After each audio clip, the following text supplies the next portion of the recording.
Is Artmage actually top tier, or is Coder coping? Hello guys, and welcome back to another cold episode. On today's episode, we are taking a look at Artmage K9, which is, well, okay, let's be honest. I'm taking a look at Coder's specific list for Artmage K9, and we're going to see how good it is. Is Coder actually accurate when it comes to the validity of the power of this deck, or is he just spouting out nonsense?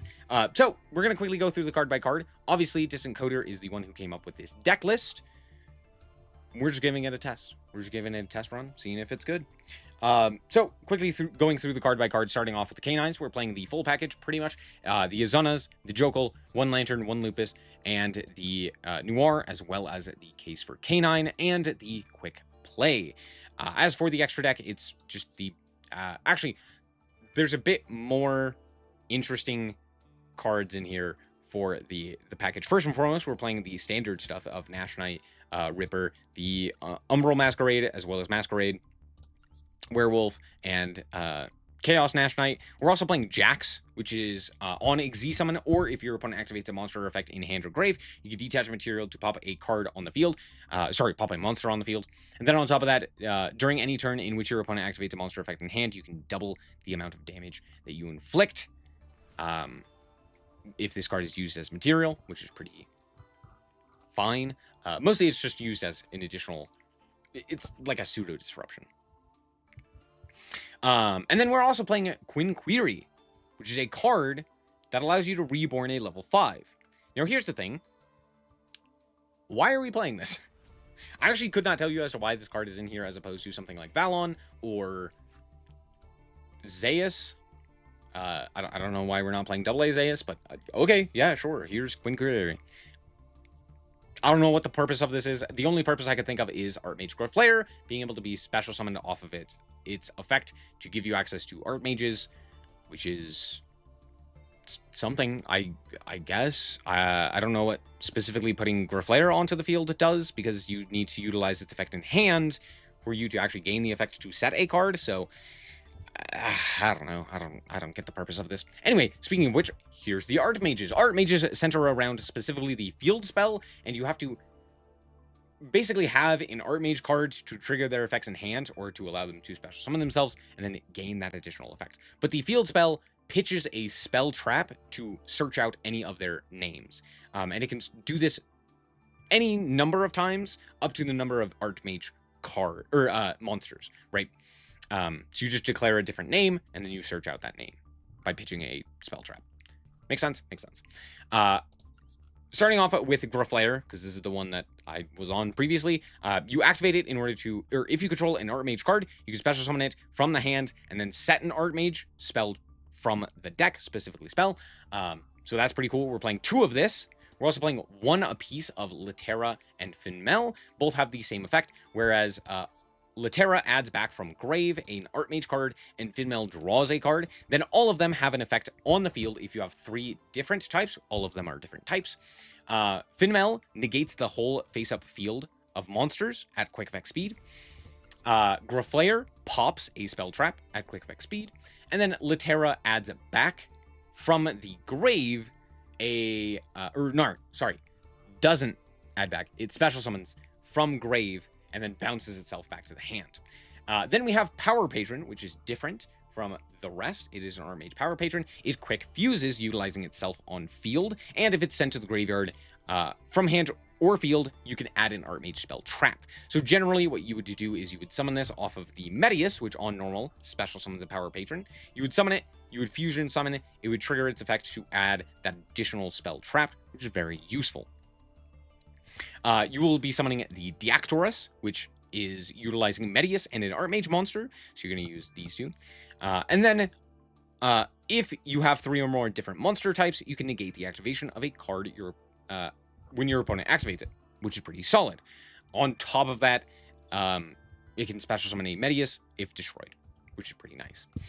As for the rest of the cards, we are playing a lot of spell traps, obviously. We are playing Alteration, which is a way to just get the field spell, or if you already have the field spell, to get a different card.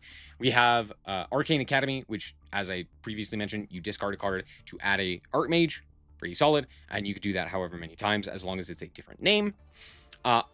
That this does mean that if your opponent ashes a search, you can't search for that card again.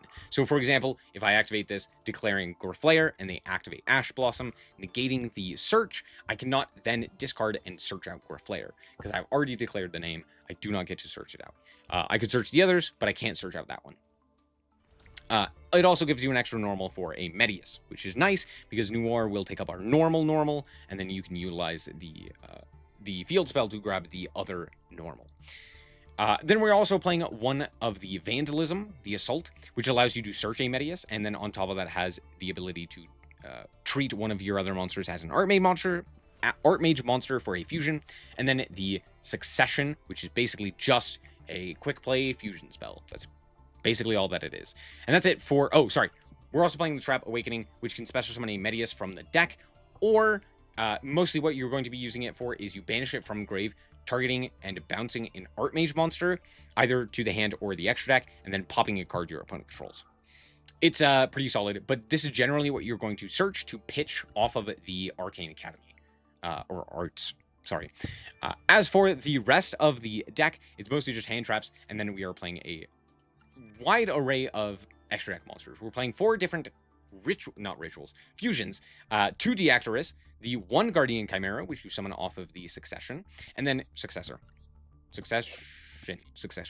And then the 1 Nerva. Nerva is a crazy card, requires 3 Artmage cards, or you can fusion summon it by tributing 3 monsters with different types. And on the, while this card is on the field, this card cannot be destroyed by card effect. On top of that, once per turn, when you activate an Artmage card, you can chain to that activation, or to the Artmage effect, to destroy all cards your opponent controls.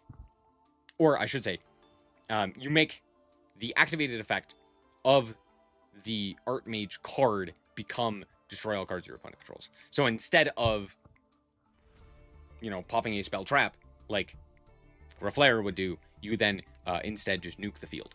So, pretty solid effect. That's pretty much it. As for the Xyz, pretty simple. We're playing Masquerade, Umbral Horror. I previously mentioned this. And then we're also playing in the Link spot, SP Little Knight, and Saryuya Skuldred. Saryuya is the way to get into the Artmage stuff off of the canines.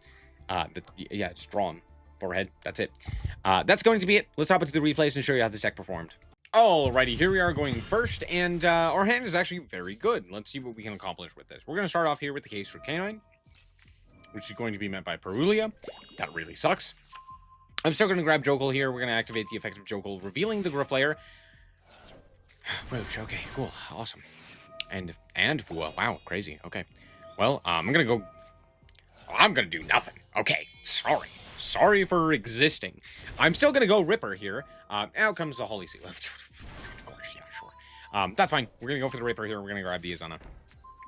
Set the Force Release, set an additional card. My opponent's going to go for their own Azana, go for the Lupus. Lupus effect is going to be activated. We're going to go Ripper that, because no, we can't have that. We're going to just pass the turn, obviously, hoping for the Imperm Azana and the Force Release to be enough. My opponent goes for Hound. I don't know why we're playing Hound. I don't know what deck plays Hound. This card's fine? Maybe? Anyway, my opponent goes for the Raisin. I swiftly Imperm that. They then attempt to go to combat here, and so we're going to go for the Werewolf here. And you might be wondering, oh, why did we put this in defense position? The reason for this is because it doesn't matter. Hound is going to be able to go for the attack here to go for Zeus. So I figured put this card in defense just in case. I don't know. I don't know if it necessarily matters. We reset, it doesn't matter. They're going to go for the Zeus. And of course, they also activate the effect. Now, to be fair, I can just activate the Werewolf here and reveal the hand, which is Azana, Raisin, Ash. Cool. Nothing I can really interact with favorably there, but alas, my field goes away, and we give them everything back. Now, they also have Lupus in grave as well, so that's something to keep in mind. We draw the second Griflayer. That's actually going to be very useful.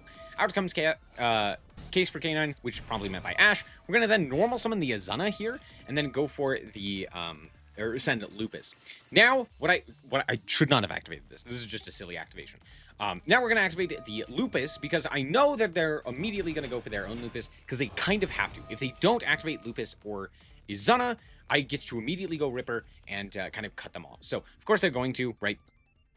And of course, they're going to also Xyz summon it. They go Nash Knight. This could have been Nash Knight, Valon, or Valon, or I mean, they could have gone Ripper, but Ripper doesn't do anything here because I can just immediately contest it with the large guys, thanks to Case for K9. So they're going to, of course, steal my Lupus. I don't know why they. Oh no.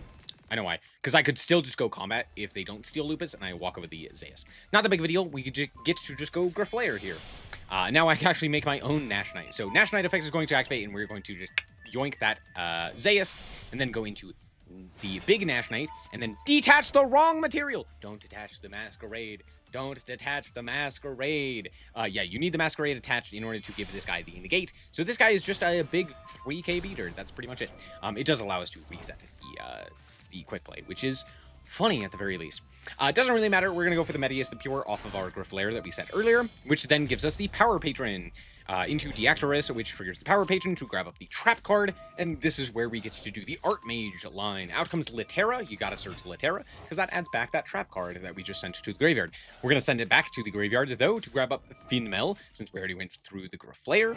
And then Finmel can special summon itself, and we can proceed to combat from there, and kind of deal with most of the interactions. We know the last card in hand is the Raisin, which is nice, but it doesn't actually do anything because we have the Omni Negate there online due to our field, which is pretty good. Or I should say, once the Finmel actually hits the field. These two happen to be Spellcaster, which is funny because we need different attributes, or types. Anyway, good game. Alrighty, here we are going first, and this is going to showcase the power of these two archetypes together, and just generally what it can do at the top end. We're going to start off here with the Noir to grab the Jokel. Jokel effect is going to activate. We're going to grab a Lantern here. Then we are going to go into the Ripper. Ripper effect is going to activate. We're going to detach to grab the Jokel, the additional Jokel. Now we can go for Lantern. Lantern, grab the Noir, and then we activate the Lantern to activate the Case for K9. Grab up the Lupus here. Now, this kind of telegraphs that we already have the Azana, but I don't really care too much because, for the most part, I'd rather just have the Azana in hand, and we can just summon the Lupus. It doesn't matter too much one way or the other. Anyway, we are going to send to the graveyard the Case for K9 and reveal. God damn it. Alrighty, so here we are going first, and this is mostly going to showcase the power and the high end of what this deck can do, or these two decks, I should say, paired together, these two archetypes. So we're going to go for the New War. This is a pretty standard line for the K9s. Noir grab Jokel, Jokel grab the Lantern, and then we go for the Ripper. Ripper effect is going to detach the Noir to grab up the Jokel, and then we are going to use the Lantern to bring back the Noir and special summon it. And then Lantern can search the Case for K9. Case for K9 will search, normally it searches Azana, but we already have Azana, so we're instead going to grab up that Lupus. Now we're going to detach here and reveal the hand, and we can see that they're also playing K9, and it's just like 9 million K9 cards, and Lupus is a card in hand. It's the only card that actually does anything there, so sure. And then they also, of course, have the Sulfador as well, so it's Crystron K9. Cool. Good to know.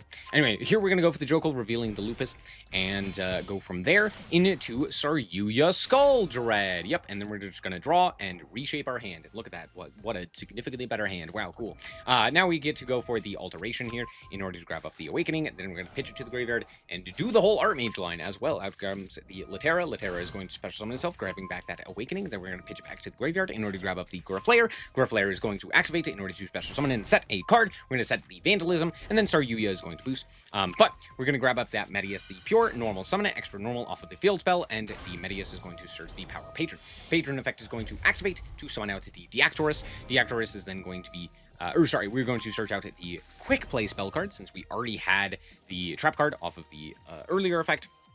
So we get to search out at that quick play fusion spell. We're going to pitch the Impermanent to the graveyard to grab the Finmel. Finmel is going to special summon itself, drawing Fua, and then we set one and pass the turn. So not only did we get the full K9 line, which I guess is not technically the full line, but we do have the Azana and Lupus in rotation, which is pretty solid. But on top of that, we also have the additional boost off of the Saryuya and the full Artmage line, which is pretty solid. We also got to shape our hand, and then we have this additional Ash Blossom in tandem with this So pretty solid. Out comes the Noir. I'm like, that's a-okay, because guess what? We're going to immediately go into a fusion of Guardian Chimera popping the field and drawing us an additional card, which is Case for Canine, which is funny. Out comes Case for Canine. I'm going to Ash Blossom that and say, no, no, no. You can have your Lupus effect. Sure, out comes the Lupus effect. I'm like, that's totally fine. Then we're going to go for our own Litera, which then allows us to go into Nerva. Now, you might be wondering, why am I going here for the Nerva? Two reasons. One, they can utilize the Lupus to immediately walk over the Ripper, which we cannot have because the last card in hand is Lantern. That's not entirely true. They have an Unknown, I believe, and they have Lantern and the Sulfador. So that could be an issue. They've already used their normal, though, so I'm not too concerned about a normal summon there, but they could have, like, Sulfaneer or something of that nature, which could cause problems for the Sulfador. That being said, we know Sulfador and the other one in hand that I was just thinking. Oh, Lantern. We need to negate the Lantern with Ripper, so I'm electing to pop the field. Sure, they get the set off of the Case for Canine. It doesn't matter. Lupus is banished, which gets it out of rotation. So we're going to just pop the field here, and my opponent sees the writing on the wall. We still have Ripper. We still have the Deactorus, so we could still just negate there. And we can even pop a card as well with the Trap Engrave. We can just bounce it back and pop a card, which is pretty solid as well. And then we still have a Zuna and Lupus to give us Nash Knight access as well. So yeah, there's not a whole lot that they can do there. Good game. Yeah, very powerful. All right, we're back with the deck, and honestly, Coder, where's Valon? That's it. That's all I got to say about this. For the most part, this deck list is pretty solid. Of course, Coder is pretty good at deck building, especially when it comes to Artmage. He's probably the only one who actually understands Artmage, at least right now. So there's that. But that being said, this deck does function fairly well. It's not the best Canine variant. In fact, it's probably the worst one that I've played thus far. But that being said, it's still good. And a lot of that is due to the fact that the Artmage endboard is pretty layered in what it can and cannot do. Or I should say, what it can do, right? It has lots of interaction, a lot of which is Omni Negation, but it also has the ability to nuke the field, which is very advantageous. I mean, just look at how powerful the Mitsu stuff is, and it basically does the same thing, right? So overall, yeah, of course it's going to be good.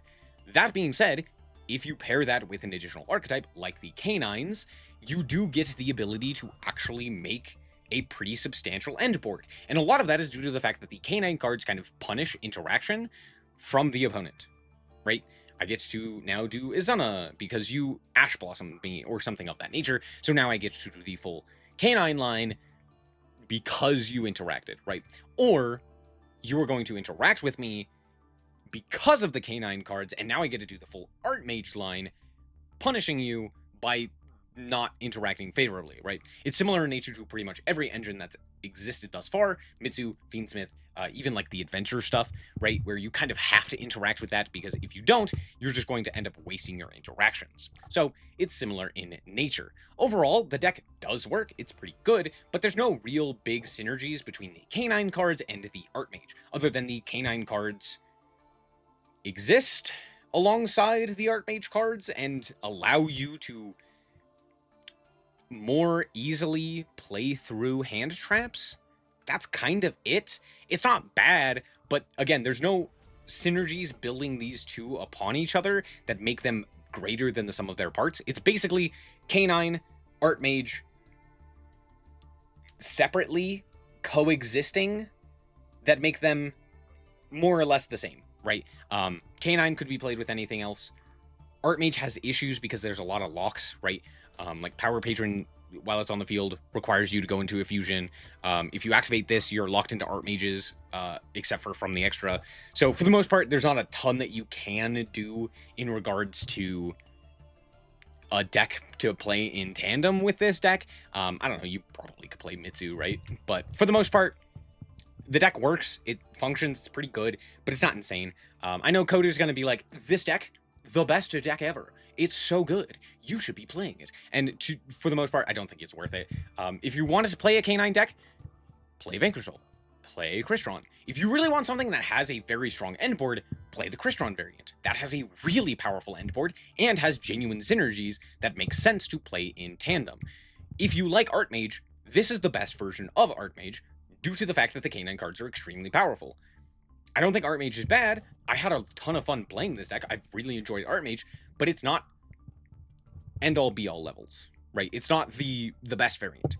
And I think that's pretty obvious, right? But that's just something to keep in mind. It's fun. I really do enjoy it. And yeah, this is just a fun variant. Yeah, the K9 cards are really fun to play, similar to that of Mitsu. But alas, there you go. Thank you guys so much for watching. I hope that you guys did indeed enjoy it. If you did, like us very much, so appreciate it. And remember to always stay frosty. Bye-bye.